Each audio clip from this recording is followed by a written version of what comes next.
हरियाणा में पंचायत चुनाव से जुड़ी हुई एक ब्रेकिंग न्यूज़ हम आपको बताने जा रहे हैं। तो आगे बढ़ने से पहले अगर आप हमारे चैनल पर नए हैं या अभी तक सब्सक्राइब नहीं किया है तो सब्सक्राइब कर लीजिए और वीडियो को शेयर ज़रूर कीजिएगा, क्योंकि अब पंचायत चुनाव होने की सुगबुगाहट बढ़ गई है। और कुछ तो ये खुशखबरी की बात है और कहीं ये मायूसी की बात है। हम आपको पूरा बताएंगे कि कहाँ ये खुशखबरी की बात है और कहाँ मायूसी की बात है।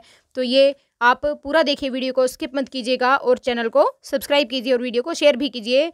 अब 25 अप्रैल को जो फैसला आना है पंचायत चुनाव का, उससे पहले जैसे पहले आना था फैसला मार्च में, उस में जब फैसला आया था उससे 2 दिन पहले ही मुख्यमंत्री का बयान था कि पंचायत चुनाव जल्द करवा लिए जाएंगे। उसी तरीके का एक और भी बड़ा जो है वो फैसला निकल कर सामने आया है। अब कुछ ही दिन रहते हैं पंचायत चुनाव की जो सुनवाई होनी है कोर्ट में उसके, और उससे पहले एक बहुत बड़ी अपडेट आई है, वो हम आपको बताएंगे। तो इसमें हरियाणा में जो है पंचायत चुनाव को लेकर हरियाणा में सभी अधिकारियों को आदेश मिल गए हैं निर्वाचन की जो मतदाता सूची है उसको अपडेट करने के लिए। और एक और बड़ी अपडेट मैं आपको बता रही हूँ कि सरकार ने कोर्ट में कहा फिलहाल निकाय चुनाव का कार्यक्रम तय नहीं। जी हाँ, ये बहुत बड़ी मायूसी की बात है कि एक बार डिक्लेयर कर दिया गया था कि निकाय चुनाव इस दिन हो जाएंगे, डेट भी रख दी गई थी, पर उस डेट को भी फिर से जो है सरकार ने वापस ले लिया और इस डेट को कैंसिल कर दिया गया था। अब सरकार ने कोर्ट में कहा है कि फिलहाल निकाय चुनाव का कार्यक्रम तय नहीं है। आरक्षण को चुनौती देने के प्रकरण में स्वयं पैरवी करेंगे एडवोकेट जनरल। अब निकाय चुनाव का कार्यक्रम तय न होने के कारण ये सभी निकाय चुनाव जो भी लड़ रहे हैं उनके लिए मायूसी भरी बात है। और ये देखिए पूरी की पूरी खबर है न्यूज़पेपर में। नगर परिषद और पालिकाओं के चुनाव में आरक्षण को चुनौती देने की याचिका पर अब राज्य की पैरवी राज्य के एडवोकेट जनरल बलदेव राज महाजन खुद करेंगे। पंजाब एंड हरियाणा हाईकोर्ट के चीफ जस्टिस को की पीठ के सामने हरियाणा के एडिशनल एडवोकेट जनरल ने बहस के समय देने की मांग की है। एडिशनल एडवोकेट जनरल ने कोर्ट में बताया कि इस मामले में एडवोकेट जनरल राज्य की तरफ से पैरवी करेंगे।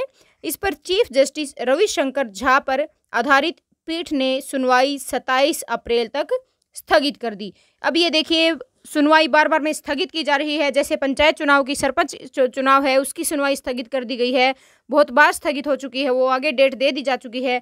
ऐसे ही ये डेट भी जो है एक बार आगे बढ़ा दी गई है और ये डेट दे दी गई है 27 अप्रैल। कोर्ट को यह भी बताया गया कि राज्य की 40 नगर परिषद और पालिकाओं के चुनाव का अभी तक कोई कार्यक्रम तय नहीं हुआ है। नगर परिषद और पालिकाओं में पिछड़ा वर्ग यानी कि बीसी श्रेणी के लिए प्रधान पद को आरक्षित करने के सरकार के फैसले को हाईकोर्ट में चुनौती दी गई है। हाईकोर्ट सरकार को नोटिस जारी कर जवाब मांग चुकी है और मामला कोर्ट में विचाराधीन है। अब ये पंचायत चुनाव और निकाय चुनाव कोर्ट में लटक रहे हैं और 1 साल से ज़्यादा का समय हो चुका है।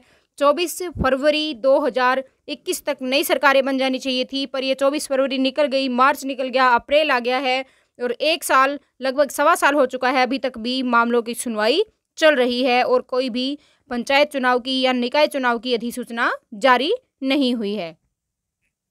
ऐसे में पिछड़ा वर्ग श्रेणी के लिए प्रधान पद को आरक्षित करने के लिए निर्णय पर तुरंत रोक लगनी चाहिए। इस पर कोर्ट ने जब सरकार से जवाब मांगा तो एडिशनल एडवोकेट जनरल ने आश्वासन दिया कि अभी चुनाव का कोई कार्यक्रम तय नहीं है, जिस पर कोर्ट ने सरकार को नोटिस जारी कर लिखित जवाब देने का आदेश दिया हुआ है। हरियाणा सरकार द्वारा हरियाणा नगर पालिका चुनाव में पिछड़ा वर्ग यानी कि बीसी श्रेणी के लिए प्रधान पद को आरक्षित करने की नीति को बावल निवासी रामकिशन द्वारा हाईकोर्ट में चुनौती दी गई है। कोर्ट ने बताया कि सरकार नियमों के विपरीत मनमाने ढंग से पिछड़ा वर्ग श्रेणी के लिए प्रधान पद को आरक्षित कर रही है। यह सुप्रीम कोर्ट में मराठा आरक्षण मामले में दिए गए फैसले के खिलाफ है।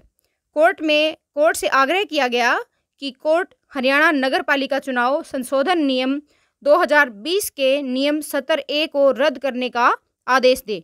इसी नियम के तहत स्थानीय निकाय में बीसी श्रेणी के लिए प्रधान पद आरक्षित किया गया। कोर्ट ने बताया कि सरकार ने बिना आधार बीसी श्रेणी के लिए प्रधान पद आरक्षित करने का निर्णय लिया है। आज से पहले कभी भी बीसी के लिए स्थानीय निकाय का प्रधान का पद आरक्षित नहीं किया गया था। ये थी एक बहुत बड़ी अपडेट जो है निकाय चुनाव को लेकर। अब निकाय चुनाव भी लटक गए हैं और ये नहीं पता कि कितने लंबे समय तक लटके रहेंगे, क्योंकि पंचायत चुनाव जो सरपंच चुनाव है वो भी 1 साल से 1.25 साल से लटक रहे हैं इन्हीं सुनवाइयों की वजह से, और ये भी इसकी भी सुनवाई आगे के आगे बढ़ गई है। और देखते हैं कि जहां एक तरफ सरकार दम भर रही है कि पंचायत चुनाव और निकाय चुनाव जल्द से जल्द करवा लिए जाएंगे, और दूसरी तरफ मामला कोर्ट में फंसा दिया गया है। और हमारे पास जैसे बहुत सारे कमेंट आते हैं कि मामला जो है कोर्ट में अटका हुआ है, इसके पीछे सरकार का ही हाथ है। अगर सरकार चाहे तो कोर्ट से 1 दिन में फैसला करवा सकती है, पर सरकार जो है वो और लंबा खींचना चाहती है, क्योंकि जैसे कि सुनने में आ रहा है कि जो ग्रांट मिलनी होती है गांव में, वो ग्रांट पीछे से तो आ रही हैं पर गांव में नहीं पहुंच रही, तो ये बीच में कहाँ अटक जाती हैं। और यही आप समझ भी पा रहे होंगे कि ये कहाँ अटक जाती है। तो ये अगर आप समझ पा रहे हैं कमेंट करके ज़रूर बताइए कि ये ग्रांट कौन खा रहा है, किसके पास ये पैसे बहुत बड़े जो करोड़ों रुपए हैं वो कहाँ जा रहे हैं। तो ऐसे ही नगर निकाय चुनाव भी लटक गए हैं, पंचायत चुनाव की तरह है, और हम देखते हैं कि ये फैसला कब आ पाता है। तो हर नई अपडेट के लिए आप हमारे चैनल पर बने रहिए और वीडियो को शेयर ज़रूर कीजिए और चैनल को सब्सक्राइब कीजिए। धन्यवाद।